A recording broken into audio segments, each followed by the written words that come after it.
Welcome to the Church Leaders Podcast, conversations with today's top ministry leaders to help you lead better every day. And now podcasting from scenic Colorado Springs, Colorado, here's your host, Jason Day. Hello, friends, and welcome to the Church Leaders Podcast. I'm your host, Jason Day, and this week I'm joined by Matt and Laurie Krieg. Laurie and Matt are devoted Christ followers serving in ministry and counseling. Their marriage is unique in that they are in a mixed orientation marriage. Both Matt and Laurie are primarily attracted to women. However, God has brought incredible healing and insight to their marriage over the years, and they serve the greater church by sharing what they have learned to help teach the church how to approach sexuality with the gospel. Their latest book is entitled An Impossible Marriage: What Our Mixed Orientation Marriage Has Taught Us About Love and the Gospel. Now, on this week's episode, Matt and Laurie share how God showed up in a powerful way when they were questioning whether their marriage could even continue, including what they learned about dying to self. Laurie shares how we can process what might feel natural to us in a way that truly honors God. Matt and Laurie also explain why sex is not a need, even in marriage, and how we can better approach sex and other areas of intimacy in our marriages. This is such an enlightening discussion that can help us in our own marriages and with the marriages of those in our churches and ministries. So please join me now in my conversation with Matt and Laurie Krieg. Matt and Laurie, welcome to the Church Leaders Podcast. So good to have you with us. So good to be here. Yeah, glad to be with you. Excellent. Now, the two of you have a unique marriage in many ways, but in other ways, it is very similar to any other Christian marriage. To start off, can you explain a bit about what makes your marriage unique? Yeah, when we were getting married, we didn't know we were getting into a marriage type, but now we know it has a name. But when I struggle with lust, it's toward women. So my default sexual attraction is not toward the gender of my spouse, which would be male, but it's toward women. However, here I am in marriage, which we believe God's design for marriage is his only definition is between a man and a woman. So here I go with my version of sexual brokenness toward women, but I'm in a heterosexual marriage. And so the type that I was referring to, it's called a mixed orientation marriage. Okay, so it's a mixed orientation marriage. And what has that, what challenges, and I can imagine there are probably some, you said that you kind of discovered this. So what challenges has that presented initially whenever you kind of came to this realization in your marriage? Well, and this is something, I mean, when we said we discovered this, that we discovered the title of this. This is something that Laurie was open with her attractions to me, I mean, even before we started dating. And so we weren't surprised walking into the marriage that this was going to be a component of it. But this is something that over time, as you can imagine, as listeners are probably imagining, there are some unique struggles, especially in that like physical connection realm, which came up a lot, not because of the attractions primarily, but because of an instance of sexual trauma, sexual abuse that Laurie kind of underwent when she was in childhood. And so that was something that made sex very fearful for her when this kind of memory resurfaced in her life. So the repressed trauma memory resurfaced around year 7 of our marriage, and it magnetized to my attractions toward women, which I had been surrendering to Jesus. But Matt and I, we got married. I was like, this is just something I surrender. But my heart's connected to you. We're on mission together. The mode God has called us to do, the mission to make disciples as married people. And God didn't have me fall in love with men, but Matt. So here we were. But then when this trauma memory resurfaced, it magnetized to those attractions that I was daily surrendering to Jesus. And it started asking me a question: what do you want? And subsequently, do you want to stay in this marriage? Yeah. And Laurie, at one point in the marriage, you were seriously considering walking out on Matt and your children. What really convinced you to stay? I mean, the short answer is God, but the how is, I'm like kind of annoyingly devoted to God. And so when I was wrestling with that question of what do you want? and do you want to stay in this marriage? I took that question, I like packed it into a suitcase of warm clothes in December in Michigan and took it on a silent retreat. A pastor, mentor friend of ours, didn't know, he knew some of the pain we were going through, but not maybe the extent of it. But he encouraged Matt and I to go separately on a silent retreat and just reset with Jesus. And when I went, that was my main focus. And I wrestled with God on that silent retreat. I literally made a pro-con list and wrote out pros of leaving my marriage and cons of leaving my marriage. And really the biggest one where God broke through was through his word. Because in the midst of this wrestling with seriously leaving, I was still doing my daily Bible reading. So and not out of legalism, maybe it was out of like, this is what I'm doing, but turns out the word of God is alive and active. And he used the book of Jude to grip my heart. And there's a section in there, verses 17 to 19 in particular, that was in my Bible reading the day before I went on this retreat. And it just came up as I was making this pro-con list. And it says, there are those who follow what is natural to them because they do not have God's spirit in them. And so I thought, if I follow what feels natural to me, will I lose the spirit of God? Like, will I not have that same access? And while I'm sitting there looking over the bright and shining snow, writing back and forth with this prayer to God, pro-con list, I'm like, well, what's your spirit even give me, God? And everything was on the table. And I'm like, not like I don't know, like I haven't been in with Jesus since I prayed the prayer at age 6, been the like Christian leader girl. My dad was a pastor and here I was, everything on the table. And it was bananas because in the next 2 microseconds, I believe God allowed me to experience what a life devoid of him feels like. It was like a life of hell. And it was 2 seconds, but I was so cold and so terrified. And it wasn't like, oh, I feel empty, I need a sandwich. I felt like I was emptiness, like a black hole. I could not suck life in enough around me to comfort this like terror inside. And it was 2 seconds, but when those seconds were done, I was panting and I was trying to catch my breath, and something was so clear to me. And it was this: the Spirit of God, the Holy Spirit, is not some sort of Jiminy Cricket, always let your conscience be your guide sort of character. God is the only source of life and hope and peace, the only source. And if I wanted his gifts, then I wanted him. And if I wanted him, then I wanted what he had for me. And he called me, not everyone like me, but me, to this marriage, this impossible marriage. And so I left that silent retreat. I came with a question. I left with a conviction that, God, if I want your gifts, I want you. And if I want you, then I want what you have for me. And you've called me to this marriage. So I don't know how the heck you're going to fix it.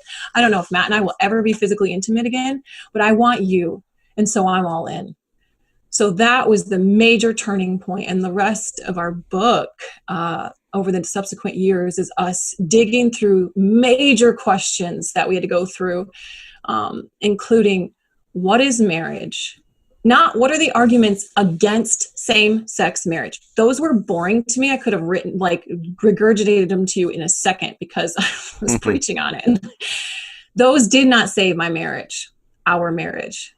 What saved our marriage, one piece of it was what is the good of God's design for marriage? What's the purpose of male and female marriage? And then also, what's the purpose of sex in marriage? Those were huge ones that we needed to unpack. Yeah, that's fascinating, Laura. And I just love, as you're telling that story, how God just sets us up in a beautiful way. on our journey with him. Like the fact that Jude passage was what you read as you are heading off onto this retreat. It just helps us recognize, and sometimes we need to hear these stories because we forget that God knows what we're facing. And, his spirit is at work, active and at work. And like you said, his word is active and at work. And one of the things on that passage, as you shared that, talking about what comes, natural. And I think this is one of the biggest questions that people wrestle with, regardless of what their attraction is. But in relationships and even just in life is, the argument that, well, God made me, and this is what I'm naturally, attracted to. Therefore, right? And it's almost like, turning it on God and that. So can you, Laurie, talk a little bit with us about, that wrestling with that idea of what seems natural to us, and not really putting the blame on God, but how do you process through that yourself in what feels natural versus what you feel really honors God? Yeah. So that word natural is really interesting, but like we're all now what's natural, and you could kind of throw some air quotes around that, is post-fall existence. But what Matt and I like to say, how we've been talking about specifically LGBT conversation, but really sexual brokenness, any brokenness, is we were not, and I'm preaching the choir here, we're not created for a post-fall world. We're created for Eden. And we believe that, you can see it in Genesis 1 and 2, like there's good needs God put in us pre-fall for things like the need to have purpose. He gave us jobs, the need to be included. He gave us people, the need for nurture. Like he still created us to eat and to sleep. Like that's kind of weird. He could have made us robots, but he had us incomplete even pre-fall. And so there's those, we like to name those good needs. We put words to them, and I'm sure God will gently correct us in heaven with what that actually is. But we just pick 10 words and we call them core needs. And those are for things like nurture, belonging, inclusion, to be desired, to be seen. So blammo the fall. And now all of us, because of the fall, have a natural to us predisposition, default, or orientation, if you will, to get those good needs of our heart met in ways that don't actually satisfy us and don't glorify God. We are all born that way. So how can we sort through what's natural from the fall and what's maybe Edenic, like what's from Eden? That's where we need the word. That's where we need to see, like, God, what was your original intent? Why did you have male and female if people are called to marriage? So it may be natural, but is it fall natural or is it Eden natural? That's good.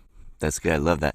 Laurie, as you were writing about the experience of wrestling through, those pros and cons as you worked through in that entire time, you were really working through this kind of essentially clarifying for you that what we're required to do in marriage, all of us, is die to ourselves. Mm-hmm. Do you think this is the same for every Christian marriage, just mixed orientation marriages? Like, how does that play out across the board? I mean, yeah, and I'll let Matt jump in here too. So Ephesians 5, 31, 32, probably every pastor here is like, knows it by heart. You do it at every wedding.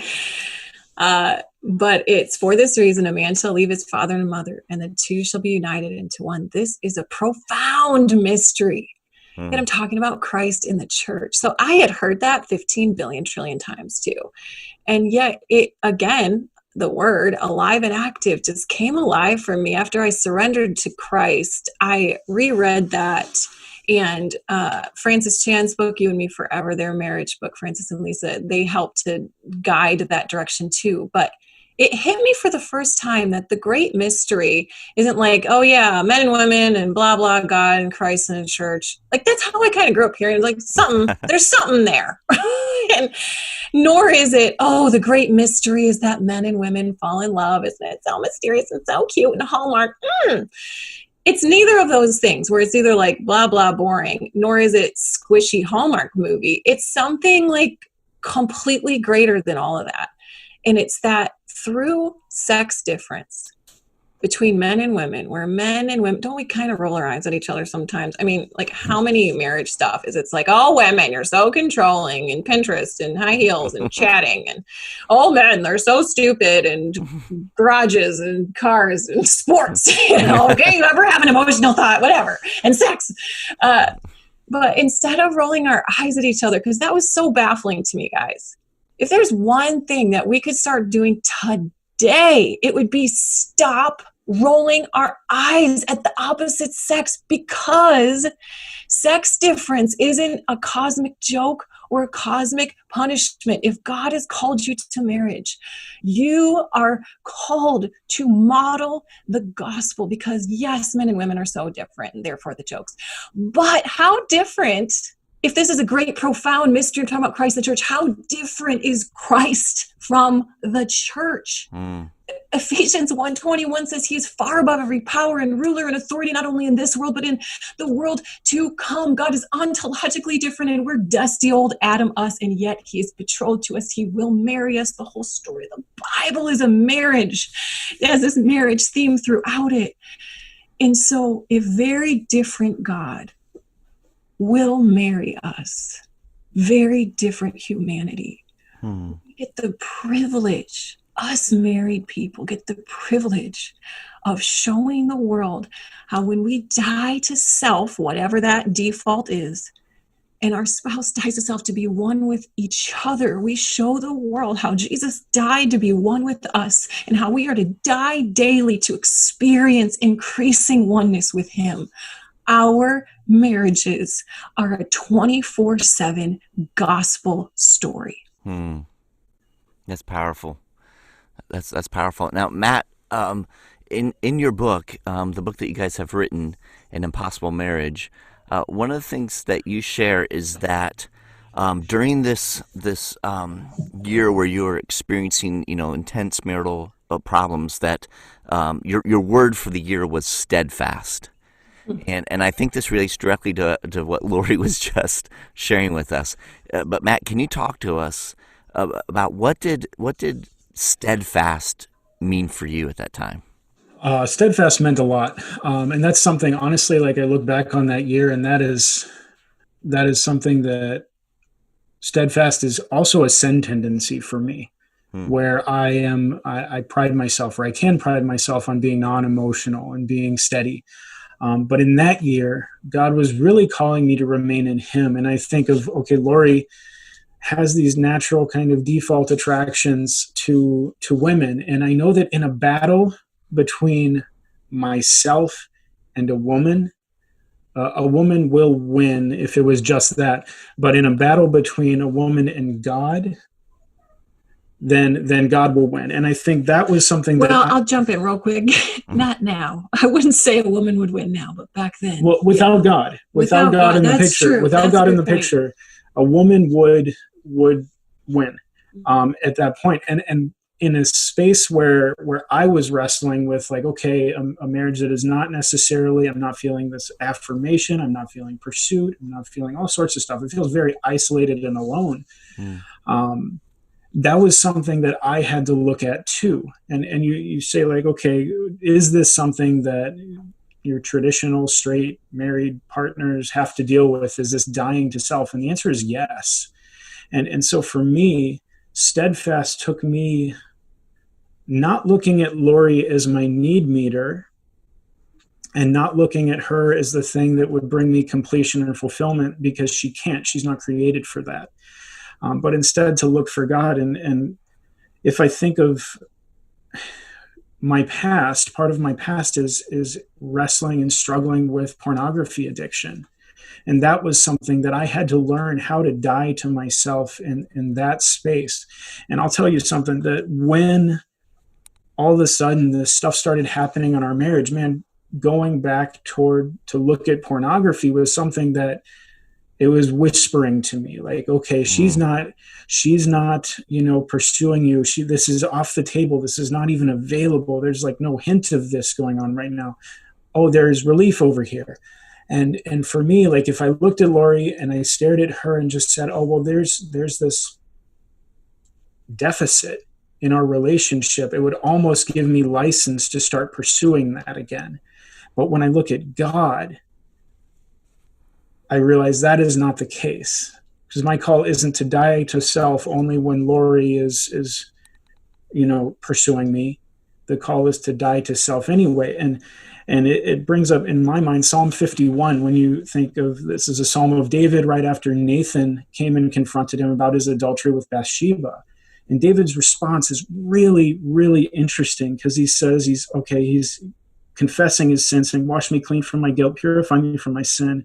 I recognize my rebellion and it haunts me day and night. And then in verse 4, there's this interesting thing. He says, against you and you alone have I sinned and done what is evil in your sight. And he's talking to God. And I'm like imagining, man, if the ghost of Uriah is standing there after having been murdered, and Bathsheba is standing there after having been, I would assume because of the power imbalance, coerced at least in some way to in this relationship. I'm like, man, there are so many people that David sinned against, yet it's this realization of the sin against God that brings about remorse and repentance and then sustained kind of movement toward him. And so in my life, that is what I had to do. I had to look at God and say, God, if I sin, if I look at porn, I'm not sinning against Laurie. I am, but primarily, God, I'm sinning against you. And so that for me was the reason that I had to start, and we go into this in the book, fasting from my desire for sex, to stop looking at sex as the thing that would fulfill me, to stop looking at that as the thing that would bring me comfort, but instead to say, God, as much as I desire this and desire union with Laurie in this, and I can hope for that in our marriage, I can't put my hope in that. And I have to put my hope in you. Yeah, and that's that's challenging. I think one of the things that you said there is so important, but can be glossed over in a way, and that is the idea that regardless of what's going on in our marriage, regardless of how we are feeling, we're in this covenant, and is that idea of dying to self is what becomes kind of the foundation in so many ways. Because any marriage, right, at different points in any marriage, there's going to be times when one partner or the other is wrestling with something. And so there's going to be these times when we don't feel, as you said, kind of fulfilled, but we have to remember that our fulfillment does not come from our spouse. That's not the place that we're supposed to seek total fulfillment. We know that we're supposed to seek fulfillment in God and God alone. And so, and yet God blesses us with this partner in life, right? And there's great joy that can be experienced through that. And so, can you talk to us a little bit about that balance of, we don't want to get to a point where we're just kind of sterile and like, oh, whatever, is happening. God's our ultimate fulfillment. So how do we balance that? Because there's something very real about relationship and joy within that relationship, and those powerful experiences of union and those types of things. So how do we balance that, seeking that relationship and all the beauty that comes with that, but not making that the source of all fulfillment? Mm-hmm. Yeah. So Matt and I will say, and we still see this now, like such a theme in our book is we got to dethrone sex in marriage from the idol it's become. So that's kind of the not worshiping it.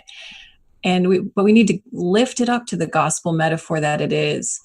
But what you're saying, I'm so glad you're asking that question, because oftentimes, at least, Matt was the one who had to like take the pressure off of like staring at the marriage and sex in marriage in particular to like fill the needs of his heart. But I needed to learn to look not to it, to like come to his side, like, oh yes, this is where I find all my hopes and dreams and desires, but to look through it. So both of us needed to take the pressure. I was looking away from the marriage. And even like so I was looking away, Matt was looking at it. But even when I was coming back, exactly what you're honing in on, I could be like, okay, well, God's the one who meets my needs in my heart, but I'm just going to like tolerate this spouse. Too many people live that way. And I think I'm looking especially at women right now, maybe all genders, but I feel like I hear that more so in women is we're like, okay, well, the man can have my body. I don't even expect him. Maybe we'll have an emotional conversation every once in a while. But my girlfriends, I'm not saying same-sex attracted women, my girlfriends are my emotional support, and God is my source. But we're looking away. So maybe even if we're not looking away like I was, like exiting, but we're not looking through it to God. So I think that was such a powerful, and it still is, and will never say I've arrived. We are always working on our marriage metaphor, but that was such a powerful exchange. Later on in the book, you hear me wrestling with God, specifically about sex and marriage. And he says to me, Laurie, what if there's something I want to teach you about the goodness of the gospel through even sex in marriage with Matt? And there were years between from the beginning of the book and that moment, but I was ready to receive it. But I think that is so important for us to not look at it nor away from it, but to look through our marriage to God, who is the one who we will marry someday. Yeah, but practically speaking, Laurie, how do we do that? Because I understand, I believe what you're saying, right? And it sounds great. But, when we're in the throes of marriage, how do we practically look through that marriage to God? So for me, I might start it and maybe toss it to Matt. But for me, I grew up and even started living marriage, seeing as almost everything, every interchange as a bid for the quote unquote ultimate oneness equals sex. Like every emotional conversation, every little bump on Matt's arm, it's like, oh man, are we going to get there? We're going to have the fade to black scene. Like that's like classic chick flick. And how do you know if they're, they finally like each other, is that fade to black moment. And so when sex was off the table, it really forced us to ask, like I said, that second question that we wrestled through is, what is the purpose of sex? And it is a holistic oneness. There's multiple purposes, including, having kids, which is a metaphor in itself of how God, when he's one with us, wants to bear fruit. But the one for me that was so huge is when I can look through sex to how I will be holistically one with God someday. That's the dream for sex. Now, when sex was off the table, Matt and I had to start getting creative, as not physically creative. I'm saying creative in the sense of, where else do we experience oneness? Where else do Matt and I feel like, we actually have in the book, you'll see in chapter 5, we call them different gardens. Like we picture ourselves on this garden lush mountain where Matt and I are both gardeners on there, and we have different areas, get different gardens, like the physical garden, the emotional, spiritual, intellectual, where we need to cultivate together. And so Matt and I had to get creative about, where do we experience oneness? Because you can so easily focus in your marriage, like, well, here's our issues. I don't know, marriage is hard, issues are hard, sex is hard, let's move on. So instead of focusing on the problems, where are we experiencing oneness? And one thing for us we found practically is we love taking walks together. And there's a physical element. If I hold his hand, there's emotional connection, intellectual, spiritual, stewardship. We talk about like using our gifts, or like, making sure money wise, like, so it's pretty cheap. You can get a coffee and go for a walk. But it helped me so much to see, okay, where are we already doing okay? Like there's a friendship we experience there. There's union and unity. And then we started seeing, okay, if that's like, even Matt and I are pretty weird. You can already tell, but we like to even rate. We have a workshop, an impossible marriage workshop that we do for all marriages. But we have you like, okay, let's rate a oneness event. Let's go for like going for a walk or going on a date. And let's put numbers in each of these gardens and figure out, okay, where are we actually experiencing oneness? So saying that, in order to to get that camaraderie and to get that looking through our marriage to God, it helped to see where were we already succeeding, and then think about, okay, well, what's a great oneness event for you that maybe I don't feel super connected to you in? And then making sure it's not just, oh, you just want sex, so all right, fine, the physical area. But how can we, even with sex, if that's an area of struggle for you, how can we make it more holistic? Like spiritual and emotionally connecting. And I don't know, Matt, you need to jump in here. Yeah. And I think everyone is going to have their places in their relationships where it's quick for them to either avoid these areas or to look at these areas in this kind of semi, if not fully idolatrous way. For me, the physical aspect of our relationships was the quick one for me to idolize. And honestly, the emotional space was a space where I would enter it fearfully. And so for us, when we're looking at the holistic metaphor of our marriage, part of it is like, okay, how do I, in my strength, care for Laurie in her places of weakness and vice versa? Mm-hmm. And so for me, if a place where I feel exceedingly vulnerable is having an emotional conversation. I can talk intellectually about emotions quite easily, but to actually emote is difficult. And one of the things that Laurie can do for me is to allow me to kind of baby step into that spot and cultivate safety. That's one of the things that we call core needs is the need to be safe, to be protected.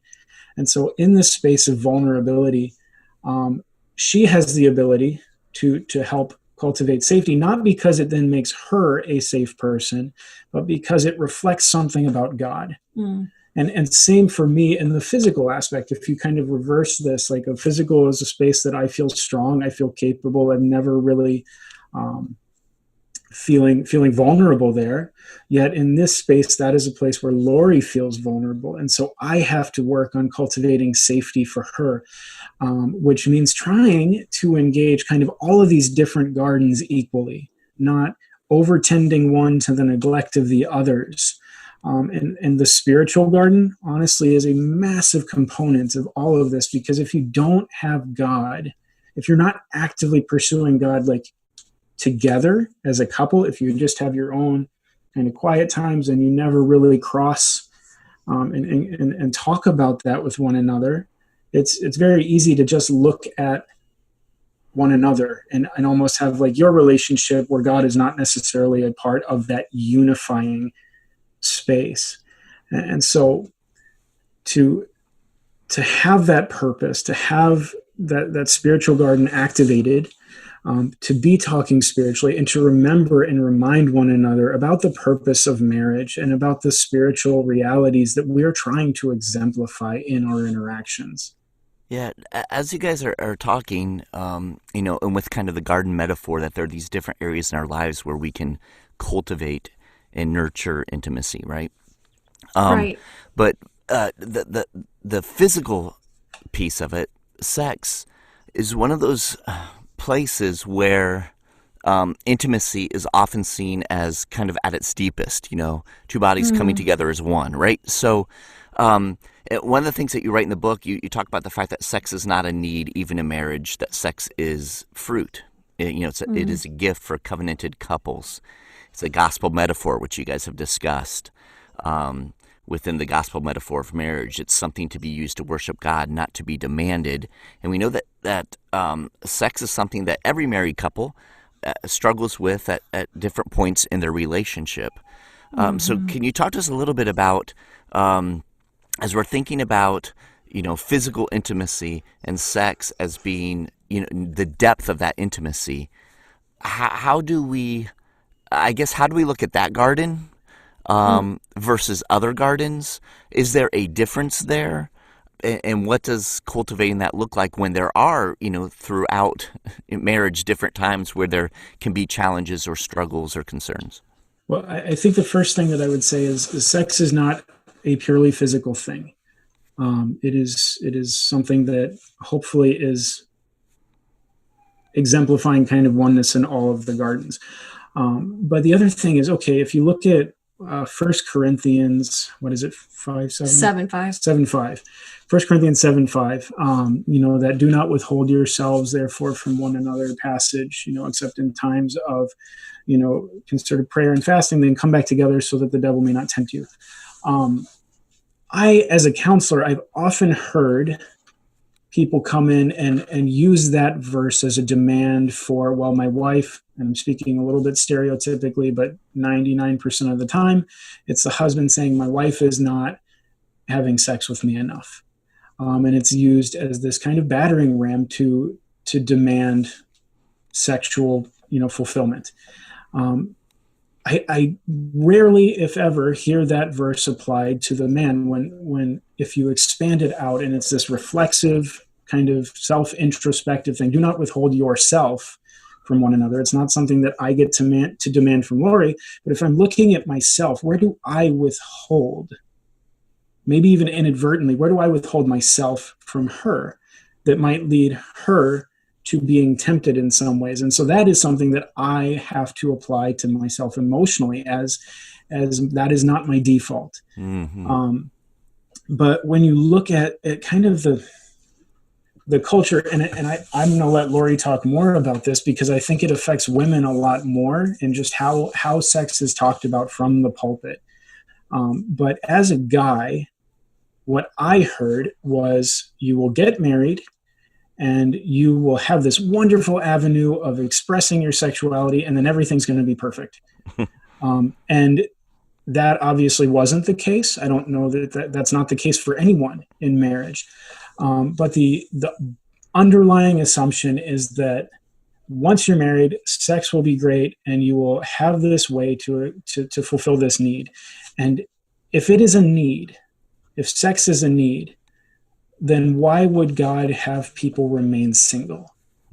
If it was actually this thing that is, it is vitally important in a marriage and in a relationship, but if it is not a need.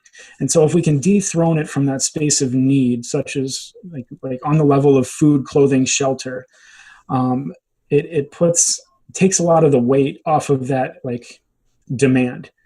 But then I also think as guys, we need to look at ourselves and look at our bodies and look at these rhythms that, yes, we have physiologically, and say, I am not going to just be beholden to this rhythm.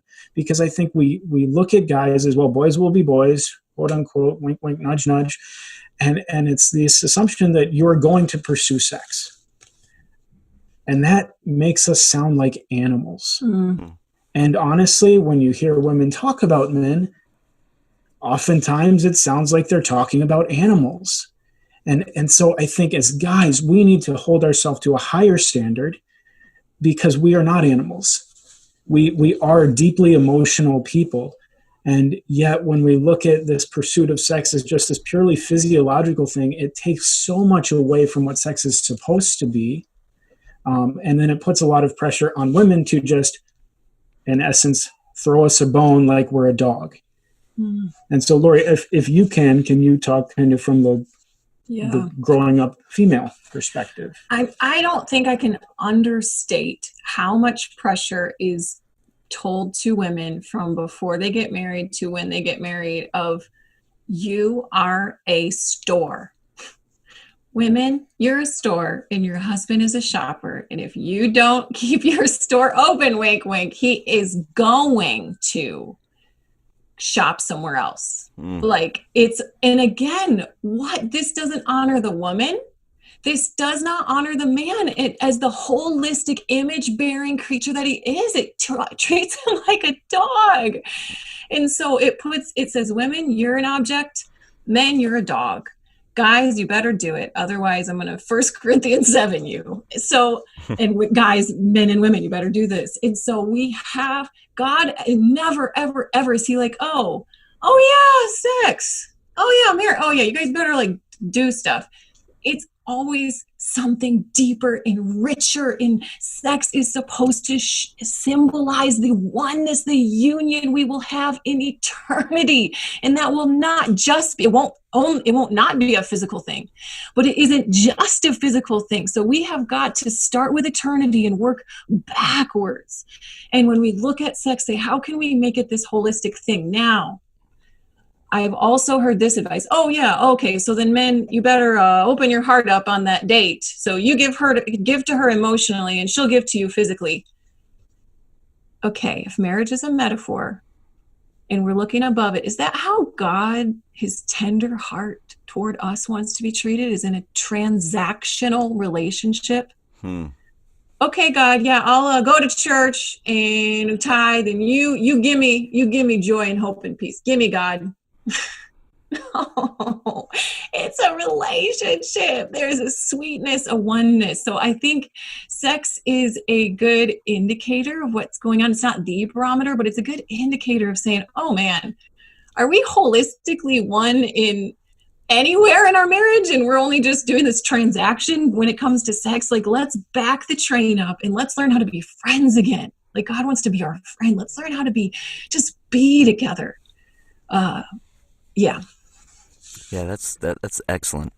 Excellent. Matt and Laurie, thank you so much for just sharing your heart and sharing your journey and what God has been teaching the two of you, and you know how the Spirit has been shaping you and helping you to grow in your marriage. And then you have blessed the church by giving us a sneak peek into how God has been working in your marriage and in your lives, and helping many others as well. And so certainly appreciate your time with us and your book, An Impossible Marriage, and what that shares. And I was just curious if you guys could share with our listeners if there's ways that they can connect with the two of you, your ministries, and I'm sure they can find the book pretty much wherever books are sold for the most part, but where's some places that you can go to connect or to learn more? If you want to grab that book, you can go to impossiblemarriage.com. But to find our podcast, Matt and I are talking about the gospel, marriage, sexuality, LGBT, and really just gritty gospel conversations on our podcast. But you can find blogs, etc.,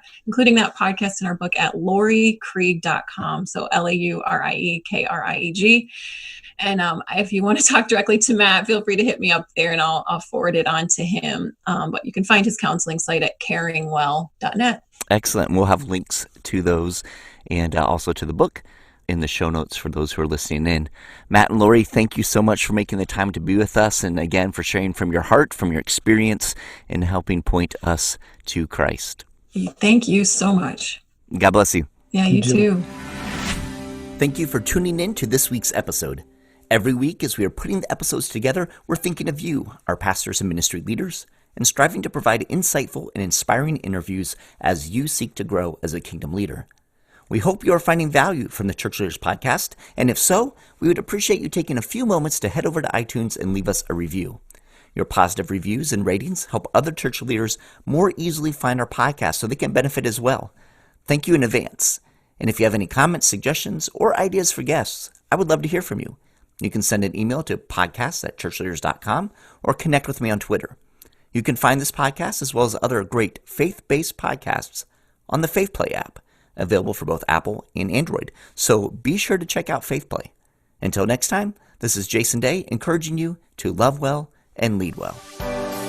You've been listening to the Church Leaders Podcast. For articles, videos, and free resources that will help you lead better every day, visit our website at ChurchLeaders.com. Thanks for